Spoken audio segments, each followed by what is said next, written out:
ಕಲಬುರಗಿಗೆ ಬರೋದಕ್ಕೆ ನನಗಿನ್ನೂ ಟೈಮ್ ಬೇಕು, ಇನ್ನೆರಡು ದಿನಗಳಲ್ಲಿ ತೀರ್ಮಾನ ಪ್ರಕಟ ಮಾಡ್ತೇನೆ ಅಂತ ಬಹಿರಂಗವಾಗಿ ಬಂದು ನನ್ನ ನಿರ್ಧಾರ ಹೇಳುತ್ತೇನೆ ಅಂತ ಮುಂಬೈನಿಂದ ಬಂದು ಕಾರ್ಯಕರ್ತರ ಜೊತೆ ಮಾತಾಡ್ತೇನೆ ಆಪ್ತರ ಬಳಿ ಹೇಳ್ಕೊಂಡಿದ್ದಾರೆ ಚಿಂಚೋಳಿ ಶಾಸಕ ಉಮೇಶ್ ಜಾಧವ್.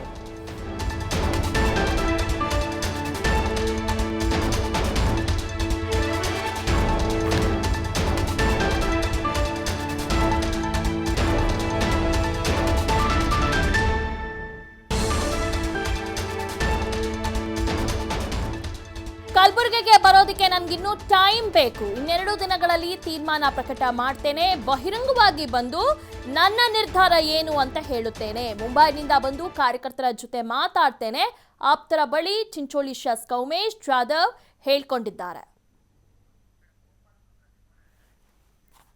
ಓಕೆ, ಬಗ್ಗೆ ಹೆಚ್ಚಿನ ಮಾಹಿತಿಯನ್ನ ನೀಡ್ತಾರೆ ನಮ್ಮ ಪ್ರತಿನಿಧಿ ಗೋಪಾಲ್ ಕುಲಕರ್ಣಿ. ಗೋಪಾಲ್ ಕುಲಕರ್ಣಿ, ಉಮೇಶ್ ಜಾಧವ್ ಅವರ ನಡೆ ಸಾಕಷ್ಟು ಕುತೂಹಲ ಮೂಡಿಸಿದೆ. ಒಂದು, ಅವರು ನಿನ್ನೆ ಯಾಕೆ ಸಭೆಗೆ ಬಂದಿಲ್ಲ ಅಂತ ಕಾರಣಗಳನ್ನ ತಿಳಿಸಿದ್ದಾರೆ. ಆದರೆ ಬೇರೆ ಶಾಸಕರು ಯಾರು ಮುಂಬೈನಲ್ಲಿ ಇದ್ದಾರೆ ಅವ್ರು ಯಾರು ಕೂಡ ತಿಳಿಸಿಲ್ಲ.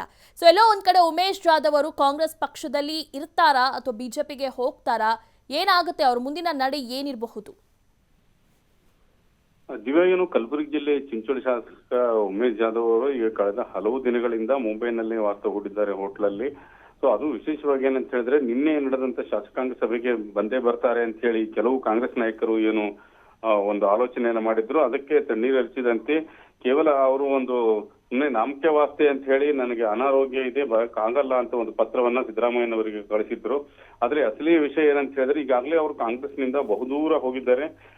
ಬಹುತೇಕವಾಗಿ ಬಿಜೆಪಿಗೆ ಸೇರೋದಕ್ಕೆ ಮಾನಸಿಕವಾಗಿ ಕೂಡ ರೆಡಿಯಾಗಿದ್ದಾರೆ. ಆದರೆ ಬಹಿರಂಗವಾಗಿ ಅವರು ತಮ್ಮ ನಿರ್ಧಾರವನ್ನು ಎಲ್ಲೂ ಪ್ರಕಟ ಮಾಡಿಲ್ಲ.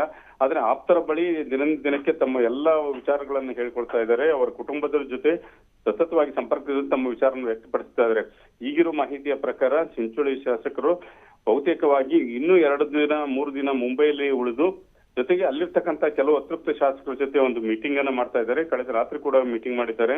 ಸೊ ಹೀಗಾಗಿ ಯಾರ್ಯಾರು ಒಟ್ಟಾಗಿನೇ ರಾಜೀನಾಮೆ ಕೊಡಬೇಕಾ, ಒಟ್ಟಾಗಿನೇ ಬಿಜೆಪಿ ಸೇರ್ಬೇಕಾ ಅಥವಾ ವೈಯಕ್ತಿಕವಾಗಿ ಸೇರ್ಬೇಕಾ ಅನ್ನೋದ್ರ ಬಗ್ಗೆ ಒಂದು ಚರ್ಚೆ ನಡೀತಾ ಇದ್ದಾರೆ. ಇದೆಲ್ಲದರ ನಡುವೆ ಕುಟುಂಬದ ಜೊತೆ ಮಾತಾಡಿದಂತ ಉಮೇಶ್ ಜಾಧವ್, ನಾನು ಕಲಬುರಗಿಗೆ ಬರೋದಕ್ಕೆ ಇನ್ನೊಂದು 2-3 ದಿನ ಟೈಮ್ ಆಗುತ್ತೆ. ನಂತರ ಏನಂತ ಹೇಳಿದ್ರೆ, ನಾನು ಸಾರ್ವಜನಿಕವಾಗಿ ಬಂದು ಎಲ್ಲಾ ಕಾರ್ಯಕರ್ತರು ಬೆಂಬಲಿಗರ ಜೊತೆ ಎದುರು ನಿಂತು ಮಾತಾಡ್ತೇನೆ, ನನ್ನ ಎಲ್ಲ ನಿರ್ಧಾರಗಳನ್ನ ಹೇಳ್ಬಿಡ್ತೇನೆ. ಸೊ ಹಾಗಾಗಿ ಇನ್ನೊಂದು 2 ದಿವಸ ಸ್ವಲ್ಪ ಕಾಯಿರಿ ಅಂತೇಳಿ ಅವರು ತಮ್ಮ ಬೆಂಬಲಿಗರಿಗೆ ಮನವಿಯನ್ನ ಮಾಡಿಕೊಟ್ಟಿದ್ದಾರೆ. ಅಂದ್ರೆ ಎಲ್ಲಾ ಗಮನಿಸಿದ್ರೆ ಅವರು ಬಿಜೆಪಿಗೆ ಹೋಗೋದಕ್ಕೆ ರೆಡಿಯಾಗಿದ್ದಾರೆ. ಆದ್ರೆ ಅಧಿಕೃತವಾಗಿ ಅವರು ಮುಂದೆ ಬಂದು ಮಾಧ್ಯಮಗಳ ಮುಂದೆ ಆಗ್ಲಿ ಸಾರ್ವಜನಿಕರ ಮುಂದೆ ಹೇಳಲಿಕ್ಕೆ ಇನ್ನೂ 2 ದಿವಸ ಟೈಮ್ ತಗೊಂಡಿದ್ದಾರೆ. ಅದಕ್ಕಾಗಿ ಅವರು ಮುಂಬೈಲಿ ಇರ್ತಕ್ಕಂಥ ತಮ್ಮ ರೂಮ್ ಅನ್ನ ಖಾಲಿ ಮಾಡಿಲ್ಲ. ಅಲ್ಲಿ ಇನ್ನೂ 2-3 ದಿವಸ ಕಂಟಿನ್ಯೂ ಮಾಡ್ಲಿಕ್ಕೆ ಹೋಟ್ಲ್ ಮಾಲೀಕರು ಕೂಡ ತಿಳಿಸಿದ್ದಾರೆ. ದಿವ್ಯಾ, ಓಕೆ, ಧನ್ಯವಾದಗಳು ಗೋಪಾಲ್ ತಮ್ಮ ಮಾಹಿತಿಗಾಗಿ.